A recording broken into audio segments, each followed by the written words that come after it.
शादी की रात दुल्हन भाग गई तो माँ ने इज्जत बचाने के लिए इसकी 15 साल की छोटी बहन यानी मेरी साली से मेरी शादी कर दी।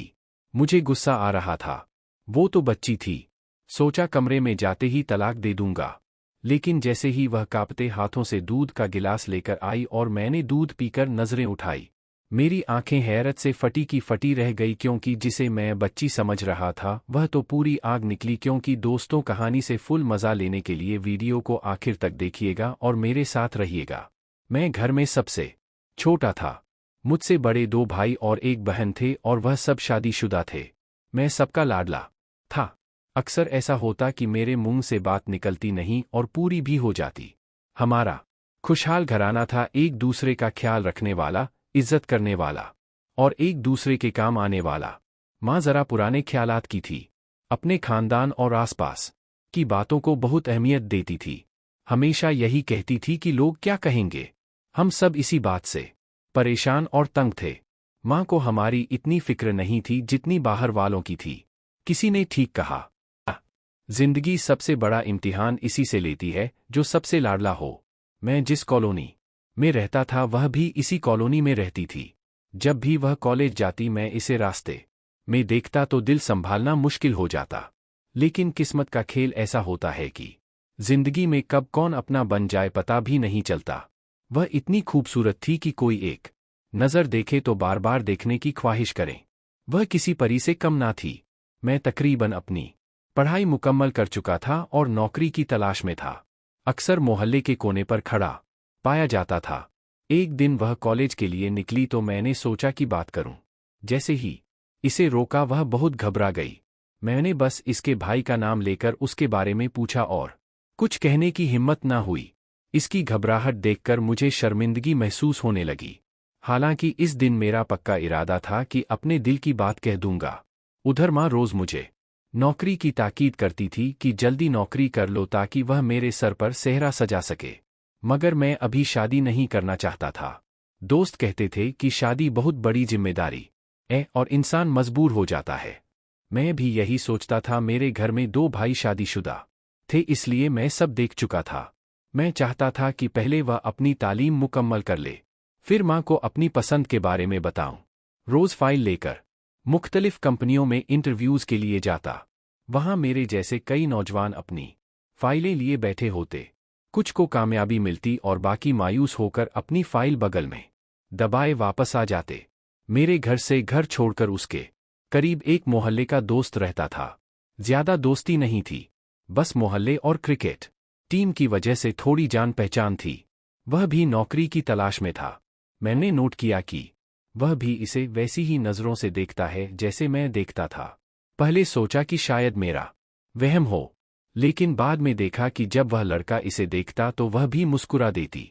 मैंने खास ध्यान देना शुरू किया तो मालूम हुआ कि उन दोनों की नज़रें एक दूसरे से टकरा कर मुस्कुरा जाती हैं।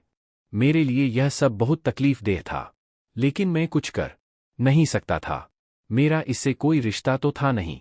घर आकर बस यही सोचता रहता कि कैसे इसे अपने दिल की बात बताऊं और कैसे इस लड़के से निजात पाऊं। दूसरी तरफ नौकरी का मसला था और उधर दिल की हालत खराब थी। आखिरकार मैंने भाभी को सब कुछ बता दिया। वो समझ गई और बोली, परेशान ना हो, जब तुम्हें नौकरी मिल जाएगी तो मैं खुद उसकी माँ से तुम्हारा रिश्ता लेकर जाऊंगी। भाभी की बात से मुझे हौसला मिला। अब मैं और भी मेहनत से नौकरी की तलाश में लग गया। एक दिन किस्मत ने साथ दिया, मुझे नौकरी मिल गई। खुशी से मेरे कदम जमीन पर नहीं टिक रहे थे। मैं भाभी के पास गया और कहा कि अब चली इसकी माँ से बात करें। भाभी ने पहले इनकार किया मगर मेरे इसरार पर मान गई। मेरी खुशी की इंतहा नहीं थी। मैं छत पर गया हुआ था कि मेरी नज़र इस लड़के पर पड़ी। वह छत पर खड़ा था और नीचे गली में खड़ी इससे आंखों ही आंखों में बातें कर रहा था। मेरा खून खौल उठा। गुस्से से मेरी मुट्ठियां बंद हो गई। जैसे ही इसने मुझे देखा वो फौरन अंदर चली गई। मैं इस लड़के को घूरता रहा और जलता रहा। सोचने लगा, वो मेरी है और तू इसकी आंखों में झांक रहा है। मैं खुद को संभाल ना सका। नीचे आया, खाना खाया और भाभी को सब कुछ बता दिया। फिर माँ से भी कह दिया कि मैं आयशा से शादी करना चाहता हूँ और जल्द जल्द करना चाहता हूँ। भाभी ने एक बार फिर मुझे समझाया, वकास खुद को पुरसुकून रखो, इस लड़के को नज़रअंदाज करो, अगर तुम इसे अहमियत दोगे तो वह खुद को आयशा का हीरो समझने लगेगा। हमने बात को आगे बढ़ाने का फैसला किया। मैंने हामी भर दी मगर दिल के अंदर एक अनजानी सी घबराहट थी, कहीं वह लड़का कोई चाल ना चल दे। भाभी ने माँ से बात की, माँ ने पहले मना कर दिया, कहने लगे अभी तुम्हारी नौकरी शुरू हुई है, मोहल्ले में बातें होंगी। मगर भाभी ने आखिरकार उन्हें राजी कर लिया। मैं दिल ही दिल में दुआएं मांगता रहा कि खुदा करे आयशा की माँ मान जाए और कोई रुकावट ना आए। 2-3 घंटे बाद माँ और भाभी वापस आए। मैं फौरन उनके सामने जा पहुंचा। उम्मीद थी कि कोई खुशखबरी सुनने को मिलेगी, लेकिन वह दोनों मुझे देखकर खामोशी से अंदर चली गई। मेरा दिल बैठ गया। दिल में सवाल उठा, क्या बात नहीं बनी? घबराहट के आलम में मैं भी उनके पीछे कमरे में गया। माँ और भाभी दोनों सर झुकाए बैठी थी। मैं टिकटिकी बांधे उन्हें देखता रहा। कुछ लम्हों बाद उन्होंने मेरी तरफ देखा और भाभी हंसते हुए बोली, मुबारक हो वकास। उन्होंने हाँ कर दी। आयशा की माँ नहीं बल्कि पूरा घर इस रिश्ते के लिए तैयार है। मैं खुशी से उछल पड़ा। मेरी आंखों में खुशी के आंसू आ गए। मेरी मोहब्बत, मेरी पसंद, मेरा ख्वाब पूरा होने जा रहा था। घर के सब अफराद ने मुबारकबाद दी, छेड़ा मजाक किया और मेरी खुशी दोगुनी हो गई। बस दिल में एक सवाल बाकी रह गया था, कहीं आयशा को तो कोई एतराज नहीं होगा। मैंने धीरे से भाभी से पूछा, क्या आयशा से पूछा गया था? भाभी मुस्कुराईं और बोलीं, जब हम अंदर गए थे तो वह दूसरे कमरे में चली गई थी। चाय वही बनाकर लाई। माँ बेटी के दरमियान बातचीत हो चुकी थी और जाहिर है आंटी ने इसी से पूछकर ही हाँ की होगी। यह सुनकर मुझे सुकून मिला। मुझे लगा जैसे मैं कोई कामयाब शिकारी हूं जिसने इस लड़के पर बाजी ले ली हो। वो लड़का मुझे अब बेचारा सा लगने लगा था। घर में खुशियों की लहर दौड़ गई। सब ने बातचीत शुरू कर दी कि शादी कब रखी जाएगी, क्या किया जाएगा, कैसे होगा, और सब मुझे छेड़ते भी रहे। अगले दिन मैं तैयार होकर दफ्तर चला गया।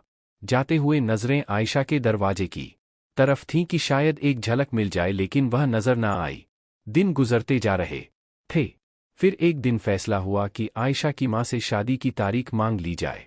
इस मामले को अब मजीद लटकाना मुनासिब नहीं। फैसला हुआ कि आज शाम मां और दोनों भाभियां आयशा के घर तारीख लेने जाएंगी। भाभी ने पहले ही जाकर उनकी मां को इत्तला दे दी थी और उन्हें भी कोई ऐतराज ना था। शाम को मां और दोनों भाभियां आयशा के घर गईं। हम सब बेचैनी से इंतजार करते रहे कि कब वो आएं और बताएं कि शादी की तारीख क्या तय हुई। 3 घंटे बाद मां और भाभियां वापस आईं। सब उनके गिर्द जमा हो गए। मालूम हुआ कि 2 महीने बाद की तारीख तय हुई है।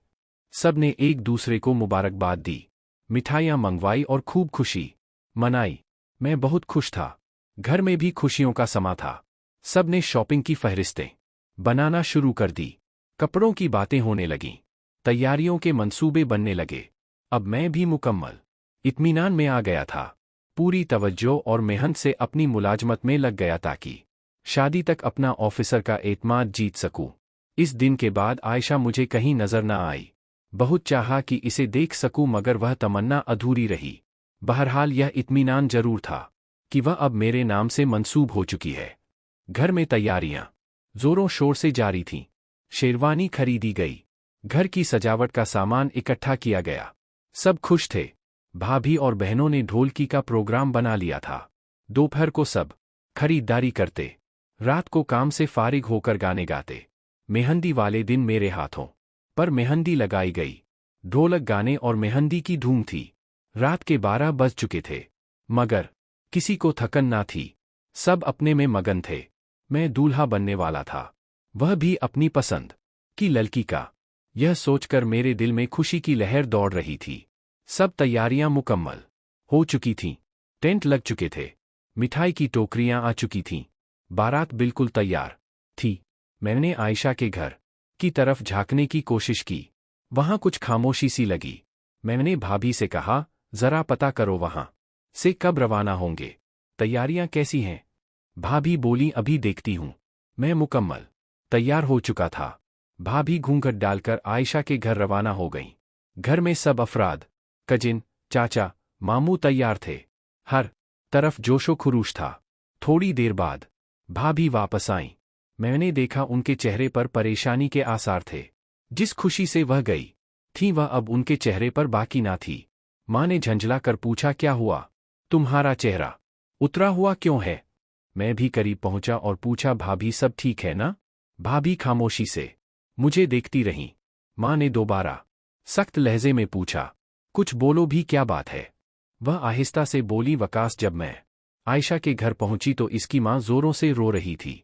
इसकी बहन और भाई भी पास ही थे। पहले तो मुझे लगा यह बेटी की जुदाई का गम है, लेकिन जब मैंने दिलासा दिया तो उन्होंने मेरे सामने हाथ जोड़ दिए। मैं घबरा गई। पूछा, आंटी जी यह क्या कर रही हैं? क्या भाई से खुश नहीं थी? मैं चौंक गया। मैंने पूछा, लेकिन इसने तो कभी कुछ नहीं कहा था। भाभी बोली, मैंने भी यही पूछा तो उन्होंने कहा अब भी यह शादी ना करें, लेकिन इसके वालिद ने इसे समझाया कि शादी तो होनी ही है। लोग अच्छे हैं, देखे भाले हैं। तब वो खामोश हो गईं। हमें लगा वो मान गई लेकिन रात को ना जाने कब वो घर से चली गई। हमें समाज में मुंह दिखाने लायक नहीं छोड़ा। और फिर उसकी माँ बेहोश हो गई। यह सुनकर मेरी माँ वहीं सोफे पर गिर पड़ी। मेरे पैरों के नीचे से जमीन निकल गई। जिस घर में अभी कुछ देर पहले तक शहनाइयां बज रही थीं, वहां अब मातम का आलम था। मैं अपने कमरे में जाकर सर पकड़कर बैठ गया। दिल कर रहा था कि चीख चीख कर रो पड़ूं। इसने मेरे साथ ऐसा क्यों किया? अगर इससे शादी नहीं करनी थी तो पहले ही मना क्यों नहीं किया? बारात आ चुकी थी।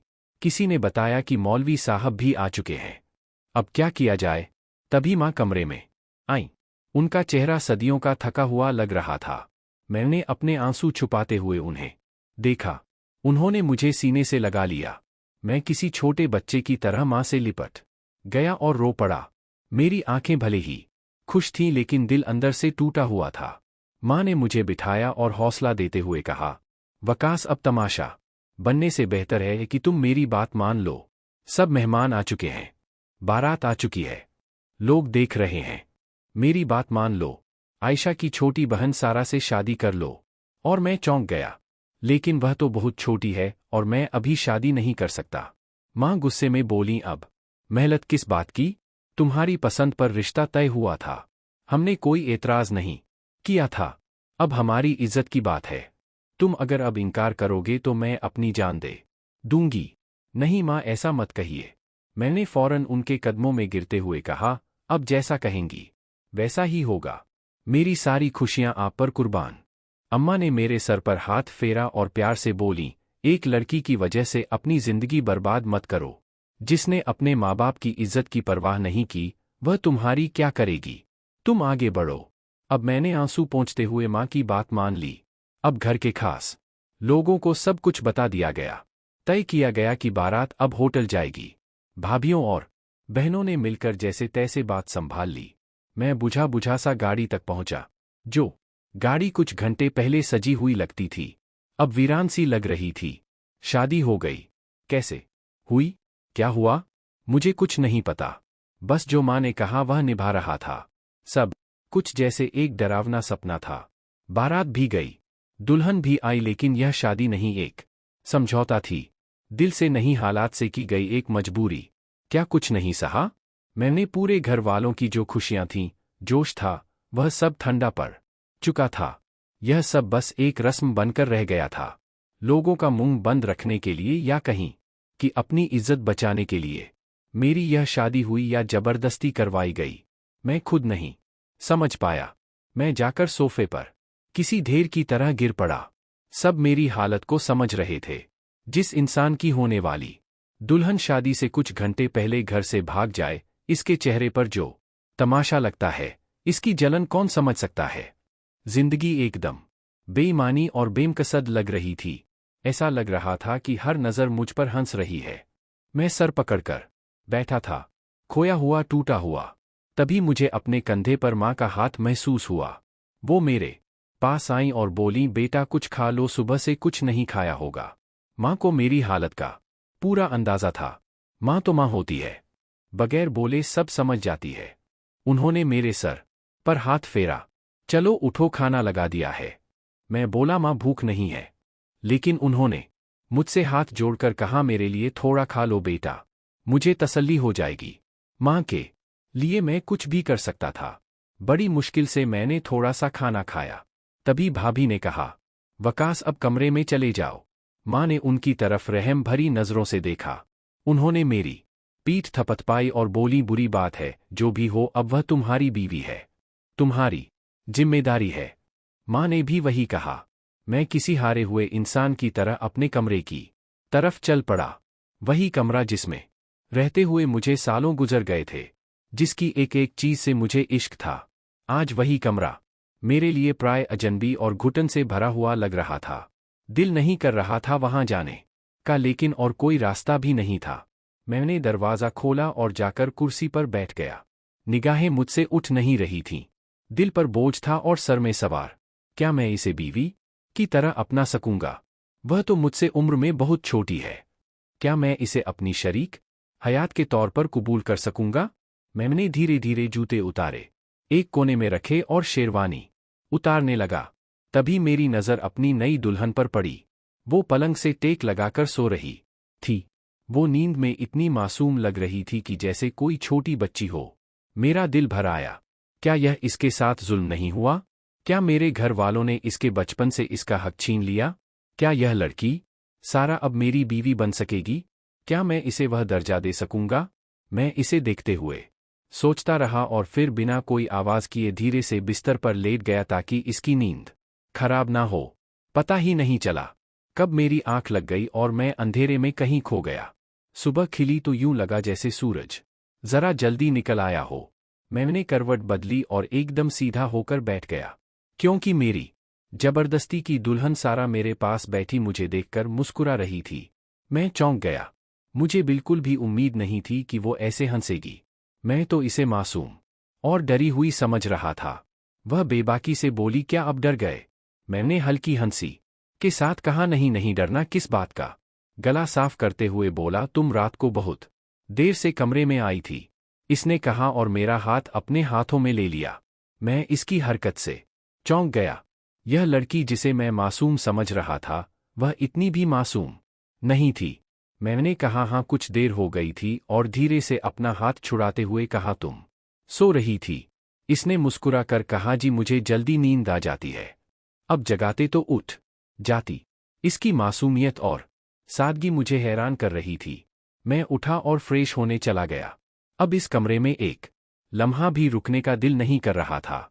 जैसे ही बाहर निकलने लगा, वह पीछे से बोली, अब कहाँ जा रहे हैं? मैं ठहर गया और बिना पलटे बोला, कहीं नहीं, बस अभी आता हूं। मैं जाकर टीवी रूम के सोफे पर लेट गया और छत को झांकते हुए सोचने लगा, यह सब मेरे साथ क्या हो गया? क्या आयशा इस लड़के से प्यार करती थी जो हमें बारात में देखने को मिला था? क्या वह दोनों पहले से साथ थे? यह सवाल अब तक मुझे अंदर से खा रहे थे। सुबह के तकरीबन 5 बज रहे थे। अभी तक सब लोग सो रहे थे, वो लोग जो चाय पीकर अपने अपने कमरों में जा चुके थे।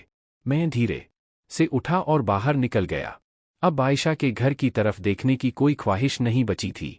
सिर्फ इस लड़के का पता करना चाहता था जिसके साथ वह भाग गई थी। सड़क पर कुछ बच्चे खेल रहे थे। मैंने एक बच्चे को पास बुलाया प्यार से और कहा, बेटा सामने वाले घर से सूरज भाई को मिला दो। वह बच्चा जाने ही वाला था कि मुझे ख्याल आया, नहीं, यह काम मुझे खुद करना चाहिए। मैंने इसे रोक दिया और खुद इस घर के दरवाजे तक गया। 3-4 बार दस्तक देने के बाद दरवाज़ा खुला, लेकिन जो शख्स सामने आया वह ना उसके पापा थे ना भाई। मोहल्ले में रहकर इतना तो पता होता है कि कौन किस घर का है। मैंने मौका को गनीमत जानकर कहा, मैं सूरज के दफ्तर से हूं, कुछ काम था, दफ्तर में मिला नहीं इसलिए यहां आ गया। वो है? इस शख्स के चेहरे पर घबराहट साफ झलक रही थी, उसकी आंखों में परेशानी थी। इसने धीमी आवाज में कहा, वाह, तो किसी काम से शहर से बाहर गए हैं? जरूरी काम था। अच्छा, कब तक आएंगे? पूछूंगा तो जवाब देना पड़ेगा। इसने थोड़ा झिझकते हुए कहा, अभी अभी तो मालूम नहीं, आएगा तो बता देंगे। इतना कहकर इसने दरवाज़ा बंद किया और अंदर चला गया। लेकिन यह वहीं दरवाजे के करीब खिड़की के पास खड़ा हो गया और कान लगा दिए। अंदर से बातों की आवाजें आने लगीं। अभी इसके दफ्तर से पूछने आए हैं, कल पूरे मोहल्ले को पता चल जाएगा। हमारे बेटे की हरकतों ने ऐसा हाल कर दिया है कि अब हम किसी को मुंह दिखाने के काबिल नहीं रहे। काश वह पहले ही बता देता, इज्जत से इसका रिश्ता मांग लेते, लेकिन अब तो लड़की के घर वालों की भी नाक कट गई और हमारी भी। उनकी बातें सुनकर मेरा दिल बैठ गया। किस्मत से मुझे इसी दिन समझ जाना चाहिए था और इस मामले में नहीं पड़ना चाहिए था। इस बदनामी से बेहतर होता कि मैं अपनी एक तरफा मोहब्बत को दिल में ही दफन कर देता। काश मैंने पहले ही खुद को संभाल लिया होता। मेरा घर तो जैसे तैसे बस गया था, लेकिन दिल वो तो बखर चुका था। मैं कुछ देर वहीं खड़ा रहा, फिर अपने टूटे हुए वजूद को उठाते हुए वापस घर आ गया। माँ ने मुझे आते देखा तो हैरत से पूछा, तो बाहर कब गया था? तबीयत तो ठीक है ना? मैं चुपचाप सोफे पर लेट गया, लेकिन दिमाग में बस एक ही बात घूम रही थी, इस लड़के के घर से आने वाली आवाज़ें। अब साफ हो चुका था कि आयशा और वह लड़का एक दूसरे से मोहब्बत करते थे और मेरे साथ रिश्ता जोड़ने के बाद दोनों को भागना ही बेहतर लगा। उन्होंने एक बहुत ही तकलीफदेह और बदनामी वाला कदम उठाया। अगर आयशा ने अपनी माँ को अपने दिल की बात बता दी होती तो शायद यह सब ना होता। क्या यह सब मेरी वजह से हुआ? अगर उनकी मोहब्बत सच्ची थी तो एक बार कह देती, मैं खुद हट जाता रास्ते से। मैं कभी उनकी राह का कांटा ना बनता। किसी के प्यार पर जोर नहीं चलता। लेकिन क्या मोहब्बत इतनी खुदगर्ज हो सकती है? नहीं, सच्ची मोहब्बत अपनों को दुख नहीं देती, उन्हें जलील नहीं करती। फिर यह क्या किया तुम दोनों ने? मैं अपना सर पकड़कर बैठ गया और खुद को कोसने लगा। तभी माँ कमरे से बाहर आईं और मेरे पास आकर बोलीं, क्या हुआ मेरे बच्चे? सर में दर्द है? लाओ मसाज देती हूँ। मैंने माँ का हाथ पकड़ते हुए कहा, नहीं माँ, अब भी थकी हुई हैं, आराम कर लो, मैं गोली खा लूंगा, ठीक हो जाऊंगा। माँ मेरे माथे को छूकर चली गईं। मैं वहीं पछतावे की चुकी में पिसता रहा, मगर अब क्या किया जा सकता था? जिंदगी से चुपचाप समझौता करना ही था, अपने लिए भी और अपनों के लिए भी। धीरे धीरे मुझे अपनी बीवी से मोहब्बत होने लगी। वो मेरा बहुत ख्याल रखती है, बहुत मोहब्बत करती, जिसे मैं मासूम बच्ची समझकर नजरअंदाज करता रहा। वह रिश्ते की पूरी समझ रखती थी। जिसे मैं बच्ची समझ रहा था वह तो मुझसे कहीं ज्यादा समझदार निकली। उम्मीद है यह कहानी आपके दिल को छू गई होगी। अगर आपको यह कहानी अच्छी लगी हो तो इसे पसंद करना ना भूलें। अपने दोस्तों के साथ शेयर करें और नीचे कमेंट करके अपनी राय जरूर दें। ऐसी ही दिलचस्प और जज्बाती कहानियों के लिए हमारे चैनल को सब्सक्राइब करें। फिर मिलते हैं एक नई कहानी के साथ। तब तक के लिए खुदा हाफिज।